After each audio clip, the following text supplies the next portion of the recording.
computer. Okay, the meeting's being recorded. Once again, I will hopefully upload this onto YouTube, really for those of you who aren't here, most of you, who can't make it. But you guys are more than welcome to watch it again as many times as you like and share. So this week's Parsha is Parsha's Balak, which is unique. We're only reading Parsha's Balak. If you remember from last week, Chukas and Balak, last week's Parsha and this week's Parsha are usually read together, like we said, because on Shavuos, in Israel, they only celebrate Shavuos one day. Outside the land of Israel, we celebrate holidays for 2 days. By the way, in Israel, they celebrate Rosh Hashanah for 2 days. If you go to Israel on Rosh Hashanah, as I've been for a couple of times, they don't remember that. And but if you're in Israel, make sure you celebrate for a second day. But anyway, we celebrate for 2 days, and they celebrate for 1 day. And sometimes they'll read the Parsha of the week while we'll still be celebrating Shavuos. And so therefore on Shabbos, we'll be reading the Parsha about Shavuos, connected to Shavuos, usually the second day of Shavuos. And so they're always going to be one Parsha ahead. But this year, Shavuos was, I don't know, what was it? It was like Monday, Tuesday, or Tuesday, Wednesday. I don't remember already. So we're in sync. And when we're in sync, we only read one Parsha. So it's unique. So we'll get down to what Balak is all about, which is what's just like on the surface. What's so interesting about Balak, it's all from the perspective of Bilam, who we'll read about. He's the sorcerer. If you saw my post today, I said I spoke about Judaism's perspective on sorcery from the Rambam, from Maimonides, but Moses is hardly mentioned. He's mentioned at the end. We'll get into that. The Jewish people are hardly mentioned. Balak, who the name of the Parsha is named after this horrible king, and he's hardly mentioned. It's all from Bilam. So why? I just want to throw that question out, and I'll through the course we'll answer that. Why is it named Balak? And I'll just give you a little hint. This Parsha is messianic. This Parsha is the secrets of Mashiach are revealed, the ultimate redeemer, the king of the Jewish people. The whole point of creation is mentioned in this week's Parsha, and we will get to that. So this is not just, and it's meant, and specifically why it's named after Balak is very important, and we'll hopefully get to that. So as we usually do, let me just run through the Parsha like get a cursory understanding. Once in a while, I'll stop. I'll give a Hasidic or Kabbalistic interpretation.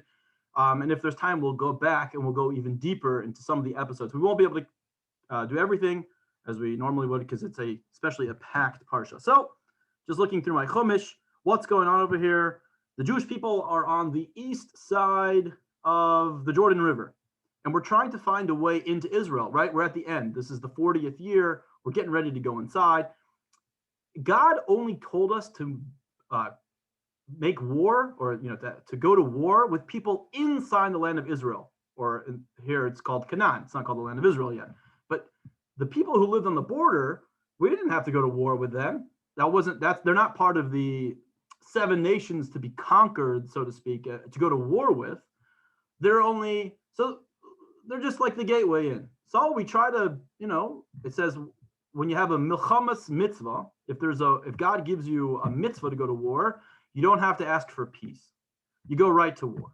But there's something called milchamas harishus, a permissive war. If you just want to expand the borders of the land of Israel, like King David did, you first ask for peace and say, we'd like to take over your land. You could dwell securely in our land, and you'll have different laws. And hopefully they'll acquiesce and become citizens of the land of Israel, so to speak. And they can convert if they'd like. They have special mitzvahs. It's a good life overall. But nevertheless, you're not allowed to just go and start a war. You have to first offer peace and truce. So that's what we did. And none of them wanted to, especially and most notably Sichon and Og. Og was a giant. Some say, was he really a giant? We spoke about him last week. Some say he wasn't really a giant, but just extremely powerful. And the people, these people were so strong. They were paid a tax by those who lived in the land of Canaan to protect them. The people that lived in Canaan had such trust and faith in their border security, namely Sichon and Og, that they paid them a lot of money. And if an army were to beat them, they said that the nations would say to themselves, as we'll see, the Moabite nations, which is Balak is the king of Moab, they're gonna flip out. And that's essentially what happened. So they go to Sichon and Og and they say, hey, we're not going. We're not gonna let the Jewish people in. So we go and we kill them, we take care of that. And we take care of them, but we don't go in that way. We actually go down south. And that's where Moab is. But again, we had no plans of starting up with Moab. But let's talk a little bit about Moab. Moab, once Sichon and Og were taken over, the people of Moab said, we need a better king. We need a king who knows warfare, tactical warfare. So they appointed Balak. Balak was not the original king. He was a temporary king. He was only a king to fight the wars. He was a general, and they gave him free range, and they said, you have, you can take whatever money we have, you make it happen. So Balak actually originally came from, where did he come from? He came from Midian. And who famously came from Midian? Well, he wasn't born there, but he grew up there. Moses.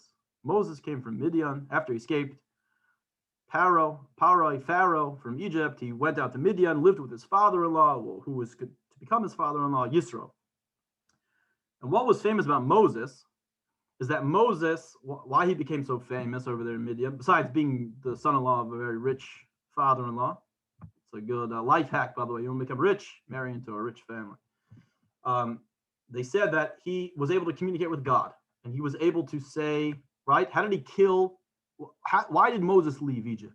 What happened? Why did he leave Egypt? He saw an Egyptian man fighting a Jew, and really, the Egyptian man had tricked the Jewish man and said, "You need to work at night." And then the Egyptian man went into his house and slept with his wife. And the next day, and she didn't know. And the next day, he was the Egyptian taskmaster who had slept with his wife, did the adultery, was making fun of the Jewish man in front of everybody. And so it says Moses, he looked left and he looked right, and he killed the man. This is one of my favorite sayings and fundamental concepts in Judaism. Why does it say Moses looked left and he looked right? He looked to see whether anybody would, the simple pshat, the simple meaning is, he looked left and looked right to see if anybody would stand up for this Jew.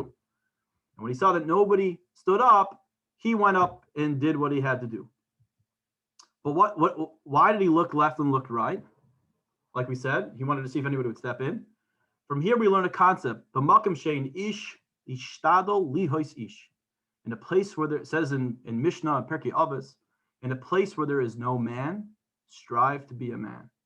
In other words, in a place where nobody is going to do the right thing, a Jew has an obligation to do the right thing, no matter what. Even no matter what the consequences are, you always have the obligation to do the right thing.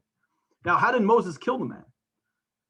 You think he strangled him or whatever. He didn't. He spoke the name of God, and the soul of the Egyptian man left, and then Moses went and he buried him in the sand. Then the next day, he saw two Jews fighting. Who were they? If you remember from 2 weeks ago, Dasan and Aviram. Remember those? They were part of Korach's revolt. Remember we spoke about that? There was Korach, Dasan, Aviram, and On ben Pelas. Remember, On ben Pelas was saved by his wife. So Dasan and Aviram were fighting. They were not such great guys, to be honest. And they were fighting amongst each other. And Moses said, "Hey, my high over here. What's going on? Why don't you leave each other alone?" And one of them said to him, it was Dasan, said to Moses, "Are you going to kill us like you killed that man?" And then Moses realized that everybody knew that he had killed. It became known, and Moses became frightened. And in fact, he became frightened because Pharaoh found out that Moses was protecting the Jewish people, so he had to run. And he ran to Midian. Why am I saying all that? First of all, he left to Midian. So he grew up in Midian, which is where Balak comes from, and Bilam. But his point is his speech. Everyone knew that they found out that he killed somebody. Moses killed somebody using speech. That the Jewish people, their blessing comes through speech. What does that mean through speech? Their ability to pray to God. That God always listens to their prayers. Now, as King Solomon says, even though God listens to our prayers, when King Solomon built the temple, the first temple, King David actually built the first temple, but it was named after Solomon. Okay, we'll get into that a different reason. When they finished building the first temple, King Solomon said, "May the prayers may the sacrifices of the non-Jews be answered immediately." That was what he said. May the sacrifices of the non-Jews, the prayers of the non-Jews be answered immediately. Why? It's very important to God, as we see many times, that the nations of the world look upon him favorably. It's a very interesting concept because God wants us to relate to him and have a relationship with him. Without getting into great detail, and that class will be saved for the Chassidus, that concept, I just want to point out, King Solomon didn't say, may the Jews' prayers be answered immediately. He said the non-Jews, which means that God will always answer us, but for a Jew, it might not have to be right away. That's the classic explanation. A Jew, God will answer you in the time that's best for you. It might not be right to be answered right away. Now, we might not see that, which stinks, but nevertheless, we know what the right thing to do. So Moses' ability, the Jewish people, it's their speech, their ability to connect to God through speech. So that's why that is, why am I bringing that up? That's going to be important for Bilam. Let's just keep going. Just hold that thought over there. Put that in your filing cabinet. I forgot why I was going on that tangent. As you know, I go on tangents, a lot of tangents. So they go down to what happens. The Jewish people are traveling along. They're now by Moab. Balak is freaking out. So he goes to Bilam. Who's Bilam? Bilam comes from Midian.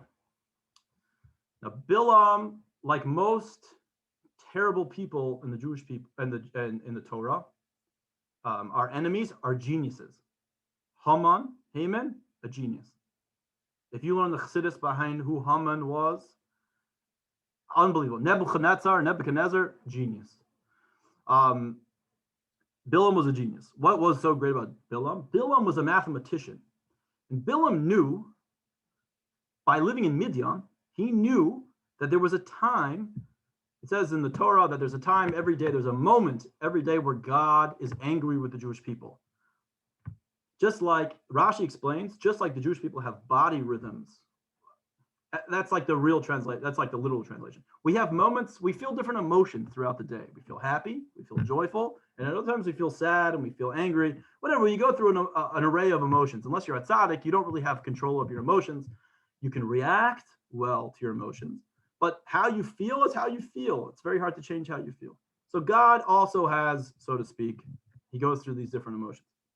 So there's a moment every day when God feels anger, and that's an opportune time to curse whoever you would like to curse. God, so to speak, when you want to do something angry or with rage, and God's feeling anger, or he's feeling has a little bit of rage in him. Yeah, if you're ever upset and someone says something about, that guy makes me upset. You're like, yeah, that guy makes me upset also. It's easy to get another person on board. Yeah, two angry people can get each other on board. So Bilam knew the moment, he was able to calculate the moment when God was upset. And God gave him that prophecy. God bestowed upon him that ability to figure it out. And nations of the world would employ Bilam to curse whoever they wanted cursed. So they would say, we need Bilam, curse these people so that when we fight them, they'll fall into our hands. Now, that's what he did. Balak knew that the only way I could defeat the Jewish people, now I understand why I said what I said. Balak knew the only way I'm going to defeat the Jewish people is not by winning a war, but by also using mouth, by also through speech, because that's how they win wars, by speech, by connecting to God, praying to God, learning God's words.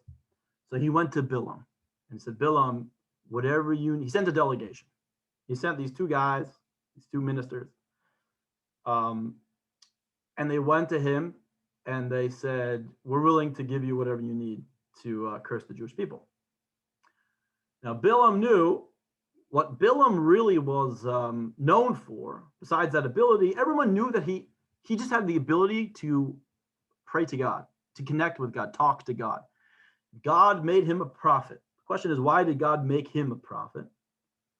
So there's Rashi explains, the nations of the world are going to say, if you would have given us a prophet, God, if you would have given us a prophet, then we would have acted the right way. The truth is, what God is trying to prove over here is that that's not true. That's not true. Before God gave us the Torah, going back to Shavuos, he went to all the nations of the world, as we spoke about in weeks past. He went to all the nations of the world and offered them the Torah. The Ishmaelites came and they said, what's in the Torah? And God said, oh, you can't murder. And they said, oh, that's how we make a living. We're mercenaries. We can't do that. He went to another nation and he said, what to Edom? And he said, what's in the Torah? He said, you can't steal. He said, oh, that's how we make a living. He goes to the Jewish people and they say, what's in the Torah? They ask, the Jewish people ask him, how much is it? And God says it's free. And they say, we'll take 2. Just kidding, they didn't say that. God says, I'm going to give you the Torah. We took the Torah and that was it. In other words, what the story was trying to tell you is that when these people say, if you would have given us a prophet, we would have done the right thing. That's not true. You would have just used it for your own self-aggrandizement. You would have just used it for yourself. You're not interested in actually becoming righteous. You would have taken the Torah. The point over here, God was trying to tell you the story that don't let them think that. They're trying to they need a prophet. I'm going to give you a prophet. Why isn't he? In other words, I'm sorry, I'm getting a little ahead of myself. The Jewish, what kind of prophet did God give them? He gave them this like egotistical. He slept with his donkey, as we'll get into. I mean, the guy was disgusting. The guy was brilliant, but as we know, very brilliant people can do very horrible things. He loved money. He loved honor. He was like, he was like Haman. He loved ego, very egotistical. What that God was trying to teach us, as we know, the word Torah comes from the word Hayra'ah, which means to teach. God was teaching you, don't get fooled into thinking that if I gave them a prophet or a righteous prophet, then they would have done all the right things. That's not true. They still would have used it for their own self-aggrandizement, for their own self-ego. And what's the proof? Haraya, as we would say in the Talmud, the proof is they didn't accept the Torah 40 years ago when I offered it to them. They're still not willing to accept the Torah. They just have their own little thoughts. Which brings me to a concept over here that I think, a Hasidic concept that I want to touch upon. Is there such thing as evil in Judaism? Evil. What's evil? So let me just tell you, I'm not going to give you a chance to answer. Judaism has its own definitions of things. Yeah, it says on Shabbos we can't work. I remember somebody asked me, "Well, I take enjoyment in driving a car. I'm not going to work." Judaism has its own definition of work. What does work mean? Work means the 39 creative jobs that they did in the tabernacle, which we'll get into when we talk about Jewish law when we get to Shabbos. But evil has its own definition. What is evil according to Judaism? Evil means that which denies God, right? We spoke about in the questions and answers last week, Satan and demons and these types of things. Are they able to hurt God? No, they're not able to hurt God. Everything, God is one and God creates everything. They're all employees of God, so to speak. So same thing, evil, this concept of evil is part of God's creation. God could turn off evil. So what is evil? Evil is that which denies God. What is that?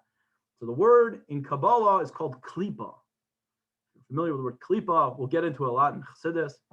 Klipa means a shell. What's a shell? What's the problem with a shell? Yeah, you look at a shell, it's beautiful. You get caught in the external trappings. Now really, klipa, there's something deeper. There's something deeper over here, but you're getting caught on the surface. You're being shallow. You're getting caught. And what's the depth? The depth of everything has a soul. Just like you have a soul, I have a soul, everything has a soul. A tree, a rock even has a soul. Everything has an inner dimension, which is the real part of the person, right? The body is nothing more than a vehicle of the soul. Don't get caught in the body. The body in and of itself is klipa. The body is an external, something external. It's an external trappings. It's only there for you to look beneath the surface. How does evil get its energy? Evil gets its energy from holiness. that when something is done in a holy way, but it's done for egotistical reasons, it gives energy to the external trappings. So like, what does it explain? Did I post this today? I'm not sure if I posted it. Like sorcery. What's sorcery? Says the Rambam, it's the chaff and the wheat. You only care about the wheat. You don't care about the shell. But sorcery it has a little bit of truth in it, and it has a lot of not truth. In other words, the chaff, you don't need the chaff. If you want to make bread, you don't need it. What do you need the chaff for? According to the Torah, whatever. This is just, I'm sure you can find a way to figure out, use the chaff for something, whatever. But it's a little bit, like we explained last week, you want to tell a really good lie, you put a little bit of truth. That's klipa has a little bit of truth in it, but it's mainly a lie, meaning there's nothing there. There's no depth to it, really. What did I get into this? Bilam represented this evil.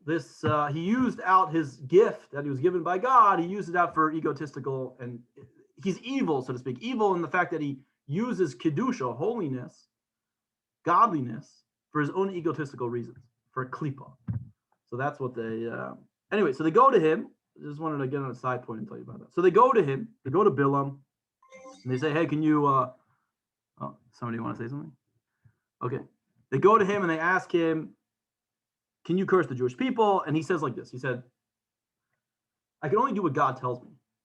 In other words, I'm just trying to get God at the opportune time, and I will. Well, if I get them then I'll ask him to curse. Now, most of the time, he throws me a bone and says, "Whatever you want to do, it's fine." But I can't tell you. I can't go against God's will, God's wishes. So let's just keep going. So they go to Bilam. Rashi says, Bilam says, whoever is cursed can be cursed, but whoever is blessed will be blessed. I'm just reading a little bit. Very interesting over here. It says in the Chumash, Moab. How did Bilam really become famous? Because Moab defeated Midian, the country of Midian, and then they used Bilam.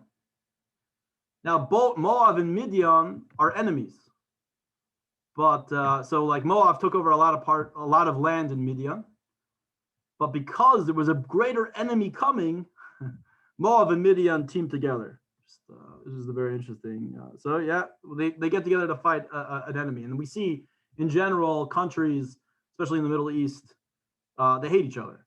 Let's be honest, they really do hate each other, but they team up to fight against, when it comes to fighting the Jews, we'll team up. It's a bigger enemy, so to speak. Really, some say it's really against the United States, but we won't get into that. So we get into this without, so Balak gets the messengers. Where am I in? Verse 21. Bilam says, I can only do what God tells me. So Balak tells the people, Bilam says like this, God speaks to Bilam, and he says, you can't curse them. They're a blessed nation. You will not be able to curse them.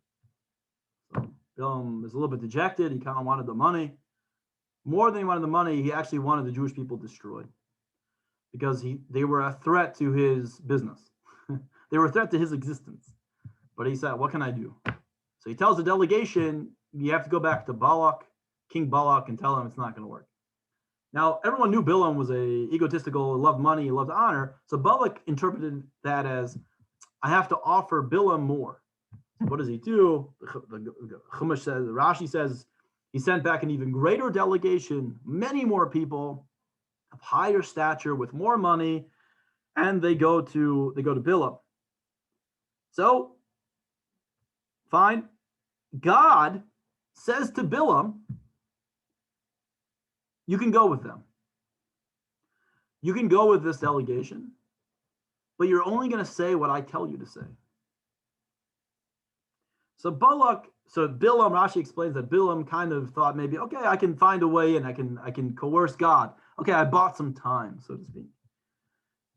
So he's on his way, but obviously God knows what's in the heart of man, as it says in the Torah, in the Talmud. Actually, it says in Devarim, he knows what's in the heart of man. And what happens? Here comes the donkey. What happened? Bilam wakes up in the morning. He's very excited. And it says he saddled his own donkey. Now, we've had that line before. Where does it say that a man rose up and saddled his own donkey? By Abraham. Abraham, when God told Abraham to sacrifice Isaac, to be a korban, to be a sacrifice, so Abraham was very excited to have a mitzvah by God, a mission by God, albeit one that was quite terrible, to be honest. In fact, if we ever get to that Parsha, a very careful reading of the text will show that Abraham, although he was excited, his body rejected it. It says, Shlach yadcha, he sent out his arm, he sent his hand out, his hand did not want to kill Isaac. Anyway, in the morning, it says he saddled his own donkey. He had many servants. Abraham was a very wealthy man. But he saddled his own donkey because he did it with alacrity. He was showing that he was so excited about the mission. So he saddled his own donkey. Here, it says Bilam saddled his own donkey. Even though he was a multi-billionaire, he did it on his own to show how evil he was, how concealed, how his self-interest was unlike any other person. So he saddled his own donkey, and he gets on the donkey, and they start walking. But God knows what's up with Bilam. He knows that he's not doing it for the right reason. So he plays a little game with him. What does he do? It says they put the donkey, he says they put an angel blocking the way. They put an angel blocking the way. Now, nobody could see that. Bilam couldn't see that. Who saw that? The donkey. The donkey saw there was an angel, and he couldn't pass. So Bilam starts smacking the donkey, hitting him really hard, saying, go. And there's a whole entourage. I'm talking like hundreds of people, prestigious people. Everyone's following Bilam. And he's saying go, and he wouldn't go. So what happened? The donkey opens his mouth, and he says, hey babe, why are you hitting me? That's basically how he talks. Rashi explains that the donkey and him had a relationship, intimate relationship, and he said, hey, have I not been good to you until now? Why are you hitting me? And Bilam said, why aren't you going? And he said, because there's an angel right here that's telling me I can't go. And with that, the eyes of Bilam opened up, and he saw the angel. And Bilam was extremely embarrassed. Why was he embarrassed? This was the ultimate blow to Bilam. Because Bilam was known as someone who can talk to God. In other words, he can communicate to God. He can see God, know what God wants, and know what God doesn't want. But here comes an episode in front of everybody. The donkey was the one who was more clairvoyant than he was. He was very embarrassed. Some were even led to think that the donkey was the one who was tipping off Bilam what to do. Yeah, think of what's that movie, Shrek? I never really saw it, but yeah, the talking donkey, whatever, tells him what to do. It was very embarrassing, and it was a great big blow. And remember we spoke about the idea of twilight, things that were created at twilight. It's in Pirkei Avos, last week's Pirkei Avos, actually, chapter 5. 10 things were created at twilight. 10 things were created after Adam and Eve were created, right before Shabbos came in on Erev Shabbos, and one of them was the mouth of the earth that swallowed up Korach, and the other one was the mouth of the donkey, which spoke to Bilam and everybody else. What's the connection there? Well, I just want to jog everyone's memory really quickly. What's the idea of twilight? What's so special about twilight? And twilight is halakhically Jewish, and according to Jewish law, is a very problematic time. What is twilight? It's not known when twilight actually takes place. Twilight is the part of the next day meeting up with the previous day. It's very sublime, and especially when it comes to Shabbos, the connection between Shabbos and Erev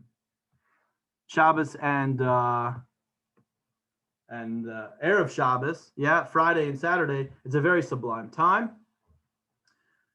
It shows in a great mystical depth, And God shows extra attention at that time. So there's an extra godly energy that's infused at that time. And so therefore there must be something significant if the mouth of the donkey was created at that time, and which we will find out that again it ties in with a messianic period, which I will tie in at the end. Just moving along, and verse 22, 23.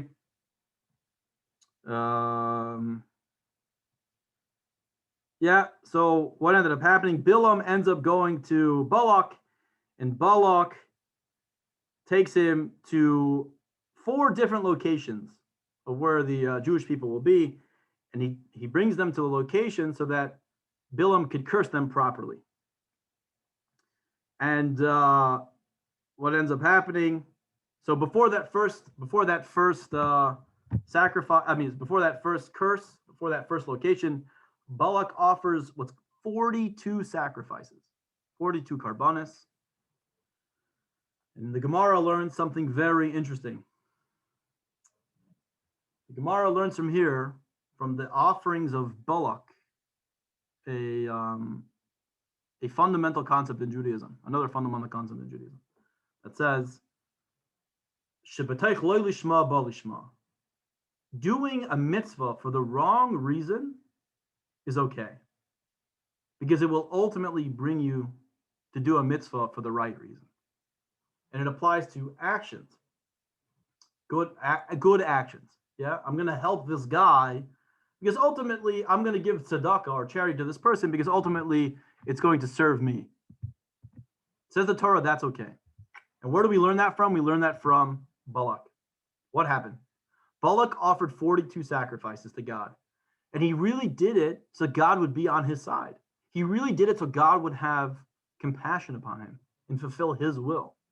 But he did it according to the guidelines that God likes, what kind of animals he did it, how he shechted it, how he slaughtered it, what he did with it afterwards. Now, of course, it was for the wrong reason. But what ended up happening? What were the fruits of such a labor? What was something positive that came out of that? Who comes from Balak? Ruth. An example of giving charity for the wrong reason. In other words, I'm doing it for my own. Yeah, a person comes. Why would a person do something for the wrong reason?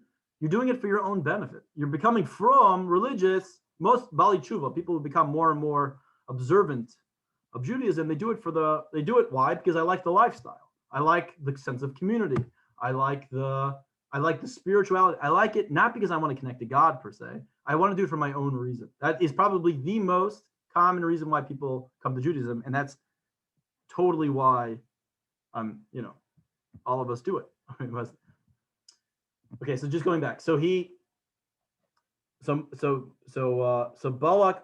Who comes from him? Ruth. Who is Ruth? Ruth is the ultimate convert, the most famous convert. Who comes from Ruth? King David. And who comes from King David? Mashiach. Mashiach ultimately comes from Balak. Comes from Balak, this man who wanted to curse the Jewish people. But because he did what he did, he gave sacrifices for the right reason, says the Torah. He gave the sacrifices the right way, but for the wrong intention, nevertheless, you get a reward for that. You will ultimately, what will come from that is positivity. Nevertheless, positivity will come from that. And we see that from this story, that King Mashiach, King David, Ruth ultimately comes from Balak. So doing something for the wrong reason will ultimately, it says mitzvah gereres mitzvah. It says a mitzvah will do, when you do one mitzvah, it'll bring on another mitzvah. It says avera gereres avera. Doing something for the wrong, doing a bad act will lead you to do more bad acts. What's the right thing to do? What's the right intention for a mitzvah? Well, the word mitzvah itself comes from the Aramaic word, is connected to the Aramaic word tzapza. Tzapza means connection. The point of a mitzvah is to connect you to God. That is what a mitzvah is. It connects us to God. And that's the ultimate reason why we study Torah and we act the Jewish way and we do mitzvahs, is to connect to God. It's an opportunity to connect to God. Challenges in our life, opportunities in our life are used to connect to God. Nevertheless, if you're not going to do it to connect to God, you're going to do it for a selfish reason, says the Torah, go ahead and do it. And that's why the Parsha is called Balak, and it's going to be spelled out more. Because ultimately from this story, Mashiach will come. From Balak, the way that Balak acted, this whole Parsha is set up by design to bring about Mashiach. The whole reason why the donkey was created in the way it was created is to bring out, is to help facilitate Mashiach's coming. Why did God, it was for the ultimate, God had this in mind. The reason why the whole reason why the donkey was able to talk is not just for like some wonders. God doesn't do, as it says, miracles for no reason. God does miracles and then he does it intentionally to accomplish something that he needs to accomplish. And this ultimately facilitated the bringing of Mashiach. Balak is a facilitator to bring Mashiach, the whole concept of here, that to show that God is in charge and everything is set up from the beginning of creation, ultimately to bring about Mashiach. Balak and Bilam, they're nothing more than the axes in the hand of the woodchopper. Don't think that evil and sorcery and huge giants, and not just physically, but mentally, spiritually, that they're out of your capability. You won't be able to defeat them. Says the Torah, God set it up since the beginning of creation, that these challenges might seem unsurmounting, that you cannot accomplish what you need to accomplish, but you will. If you keep powering forward and doing the right thing, using your speech, in other words, using it to connect to God, learning Torah, connecting with other people, you'll ultimately come to the end, which is Mashiach. That's why the parsha is called Balak. And just to continue a little bit further, what ended up happening, something very interesting. So Balak brings, every time Balak would bring Bilam to a lookout to say that Mashiach, to curse the Jewish people, what would end up happening? Bilam would end up blessing the Jewish people. And Balak was going nuts. He said, well, I'm paying you to curse the Jewish people and you're blessing the Jewish people. And says Balak, I told you I can't say anything other than what God wants. He became revealed. He revealed his flaw. His flaw was, all I know is when God is angry. But this people, they're impervious. Yeah, I can't bless. They're a blessed people. I can't curse them. And every time you would try to go and give them a curse, a blessing would come out. One of the most famous blessings that would come out, again, this concept of the Mashiach, was a star will shoot forth from Jacob. The word for star is kachba. And Rashi explains that this is a allusion to Bar Kochba. Who was Bar Kochba? Bar Kochba was a general. He was the Nasi, the leader of the Jewish people during the times of Rabbi Akiva. And he fought the wars against the Romans. And Rabbi Akiva and the Jews of the time thought Bar Kochba was Mashiach. Now, ultimately, Bar Kochba was killed. But nevertheless, we learn what's significant about it is we learn from the sages what are the qualifications for Mashiach. What are the qualifications for the Messiah? Number one, he doesn't have to perform miracles or signs or wonders. He has to be a king. He has to be from the tribe of Yehuda. He has to come from King David. He's there to teach Torah and bring Jews closer to Judaism. And we'll get into that in the Jewish law class. The Rambam Laws of Mashiach, chapters 11 and 12, spell out who Mashiach is and what are the qualifications. It has nothing to do with signs and miracles and wonders. He could do signs, miracles, and wonders. A non-Jew could do signs, miracles, and wonders. It doesn't matter. To the Jewish people, those things don't matter. We're not interested in signs, miracles, and wonders. We're interested in connecting to God and what God ultimately wants. And God told us who Mashiach, what are the qualifications for Mashiach. So again, we see this concept in this week's Parsha of Mashiach. There's this theme, this theme of Mashiach in this Parsha. And we'll learn more about Bar Kochba and that story a little bit later on. Just moving along. Okay. And then what's another famous another famous line just to read. Ma toivu ahaylach Yaakov mishkan Eisecha Yisrael. How great are your tents, Jacob? How mishkan Eisecha, your sanctuaries, Yisrael. Right? You guys remember the Ma tovu? I'm not sure if I spoke about it or I posted on Instagram. I apologize. Why are sometimes the Jews called Jacob? I think we did speak about it. Why are sometimes we call Jacob? Why is Jacob sometimes called Jacob, and why sometimes is he called Yisrael? Jacob, the word Jacob in Hebrew is Yaakov. Yaakov is Yud, the letter Yud, and then the next three letters are Ayin, Kaf, Ves. Yud, Akef. Yud refers to a point of in Kabbalah, it refers to God, the way he is hidden, mysterious, as a point. The most sublime level of God. And Akev is the most desensitized part of the body.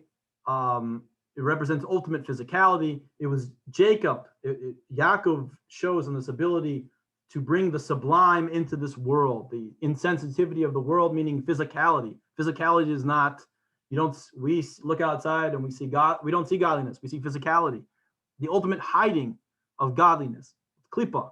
But nevertheless, Jacob refers to the Jewish people's ability to take the most sublime and the most insensitive parts of the world of creation and fuse them as one and show how they're all there to serve God, godliness. That is Jacob. So he was saying how beautiful are the tents of Jacob, the ability, the tents of Judaism, of Jews.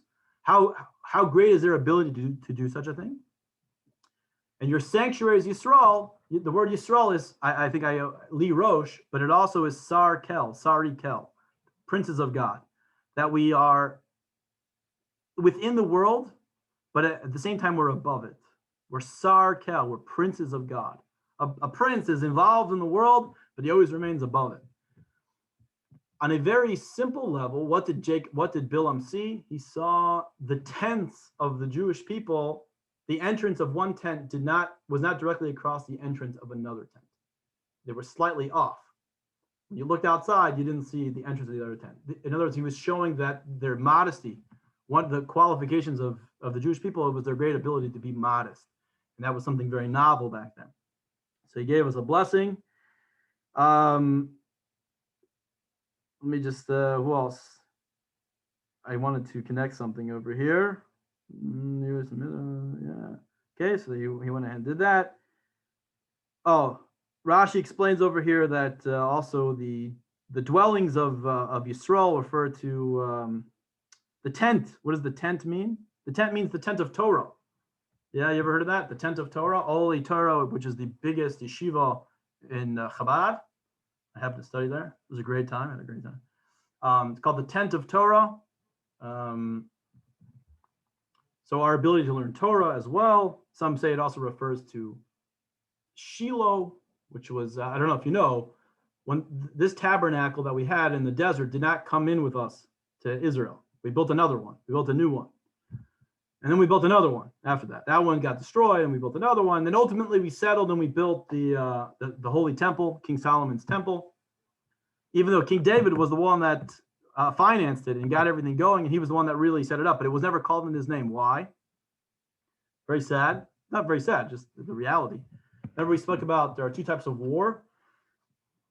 There's Milchamas Mitzvah, there's a Milchamas Mitzvah, going out to war for a mitzvah, and there's going out to war for reshus, permissive. He had permission. King David did a lot of Milchamas HaReshus. He did a lot of wars for to expand the borders of the land of Israel, which is a mitzvah. There is a mitzvah to expand the borders of the land of Israel, but if you could do it in what's called Darchei Noam, Darchei Shalom, if you do it in a peaceful way, you should do it in a peaceful way. King David did a lot of that, but he had a lot of, he ended up, people didn't really acquiesce to him, and he created a lot of war. And God said, even though you did it for the right reasons, you have too much blood on your hands. Because you have too much blood on your hands, I'm going to pass it on to your son. Your son, it's going to be called in the name of your son. Okay, King David wasn't upset. To be honest, he wasn't very upset. I'm not sure why I said that. It's called King Shlomo's Temple, even though if you look inside the story, it was really financed and began with King David. Now I want to explain something over here.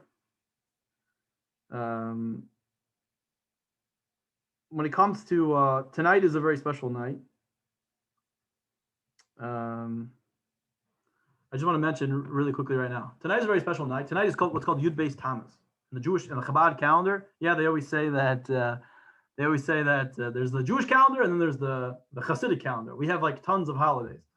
We have way many more holidays than you probably can imagine. Today's Yud Beis Tammuz, which is the release of the previous Chabad Rebbe from prison. He was in prison in Russia. And why was he in prison? Because he stood up against the Russian regime, the Russian machine that was trying to abolish Judaism. The law in Russia was, if you were older, you were allowed to study Judaism. But the Russians introduced something called universal education. A child had to be taught in public school and brainwashed to whatever they wanted. And if you were to teach your child something else, other than the universal education, you could be killed. It was going against the government. And he openly stood against the Russian government while many other Jewish leaders backed away and fled or just went into hiding, did not open up underground schools. But he was the leader. He was an open leader, and he had many adherents, many Hasidim who ultimately did open up those schools, and he was ultimately arrested. He was very public about it for many, many, many years. Now, the people who listened to him and did what he said, they were murdered. They were killed by the Russians, no problem. So he was for sure he was for sure sent to death. I mean, when they captured him, he was, in fact, when they would capture some of his people, they call him a Shnir Sanist. His last name is Schneerson. A Shnir Sanist, if you're a Shnir Sanist, you'd be killed. So you can imagine if he got captured, you'd for sure be killed. And the Russians didn't care about outside pressure. They didn't care about international pressure. They threw the previous Rebbe into jail, and he was sentenced to death. Now, when you're sentenced to death, that's it. It's over. But he ended up getting freed by natural means, international pressure. For whatever reason, they gave him to international pressure, and they released him. And they said to the previous Rebbe, you're allowed to be released on a condition you get kicked out of Russia. He had to be the same country that was trying to kill him assisted him and gave him an entourage and brought him out of Russia, and ultimately he went to Riga. Well, not ultimately, he went to Riga for a little bit, and then he went to Poland, and he came to America. I want to touch on this point of what the Russians were able to accomplish. Unlike any other oppression the Jewish people had experienced since, I would say, Egypt. The concept of universal education did not exist prior to Russia. The Greeks didn't have universal education. They had education, but they didn't have universal education. And they had, people were able to teach their child whatever they wanted inside their home. The Romans were the same thing. They had education, but you were ultimately left to teach your child whatever you wanted. The Russians were able to brainwash the child to such an extent that he would turn against his parent. The parents were afraid of the child. They would ask the child when they come to school, did your parents say anything against communism, against Mother Russia? They would tell him, you have no mother and father. Your mother and father is Mother Russia and the fatherland. That's what they would say. And they would teach them as they were. To fight such a battle, what was so unique is that you really want to make a revolution, get to the children. Because the children will go up, a child, it's so precious. The child is like the Gemara says, is like a small tree. That if you make one little nick in the tree, when it's young, it has an effect upon how the child grows. We all have our traumas and our insecurities, and we all have our issues that usually stem from when we're a child. When you're a little bit older, you kind of just hold on to grudges. Someone makes you upset, whatever, you kind of get over it. But when you're a child, it becomes ingrained in you mentally, physically, materially, spiritually. And that's what he fought. He fought the education of children. And he told them we have to bring them into the Oholei Torah, the tents of Torah, whatever you can. It's a matter of life and death. And with that, he was thrown into jail. But the lesson is very powerful. The lesson is, and which is what the beauty of the Jewish people is that we put in effort and we sit in the tents of Torah and we teach our children the proper way. And that's one of the main takeaways of Yud Beis Tammuz and connected to this week's Parsha is that the beauty of us is that our ability to sit in the tents of Torah, like I just said, sit in the tents of Torah and give the right path to life, a clear path, a path of warmth and love and intelligence and of godliness, ultimately of godliness. So tonight is a special opportunity to ask for what we need and to renew our strength in learning Torah. I don't really have much time, but I'll just say at the end of this week's Parsha, what happens at the very end. There's one way to get to the Jewish people: immorality. For whatever reason, Jewish people are, whatever. We have Yetzer Hara, and we don't mind. Whatever. I shouldn't say. It's not such a nice thing. Whatever. What happens? What happens?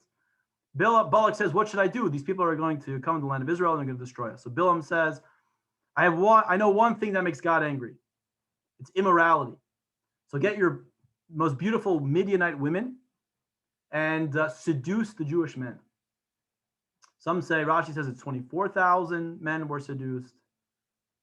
Others say it was 200,000, like an astronomical number. And most importantly, the most notable story was Zimri. Zimri was the head of the tribe of Shimon. And he takes Koziba, who was a princess of Midian, and she seduces him and brings him into a tent. And he does it right in front of Moses. And everybody knew exactly what was going to happen. He brought her into his tent and whatever. It was very clear what their intentions were. Moses did not know what to do. What's the law here? So once a person commits immorality, then if he's warned, and it's a whole process, but he can be killed by the Beis Din, by Jewish courts. You can imagine it's very rare to be killed for immorality. I mean, how many times are you going to find somebody that warns you twice and yeah, it sees you about to act, warns you, tells you what the punishment will be, and then warns you again, and you have to say something explicit like, I know what the problem is, I know what I know I shouldn't be doing this, I know the punishment is this, and I'm nevertheless going to do it. It hardly ever happened. The Jewish courts hardly ever killed anybody. But here it was. They were about to go into the tent, and Moses actually forgot what to do. He was so in shock. And who stood up? Pinchas. Pinchas was a nephew of Aaron and Moses. And he said to Moses, didn't you teach us that God said something about being a zealot, that if you see an act like this about to happen, you can go in without a court system and kill them? And Moses said yes. And with that, Pinchas went in and killed them. And he became a Kohen because of that. God blessed him to be a Kohen. And that is next week's Parsha. Parsha's Pinchas, which hardly ever talks about Pinchas, but we'll get into that. Why is that? And he was given the gift of being a Kohen, and then since then, all of his progeny will be Kohanim, priests. And it says in the Gemara that Pinchas u Eliyahu, that Elijah the prophet is Pinchas. He's a reincarnation of Pinchas. But ultimately, this Parsha, let's just go back. This Parsha is a Parsha about Mashiach. And to study this Parsha carefully, let's do that and think about with the ultimate intention that it's okay to do things for our own self-reason, for our own self-interest, because ultimately it will lead us to the right things, the right way to act, and it will hopefully bring us to the ultimate thing why we're here, ultimate reason we're here, which is to bring Mashiach by acting, connecting us to God, which is what we want to do. It's our whole point of life is connecting to God and revealing godliness.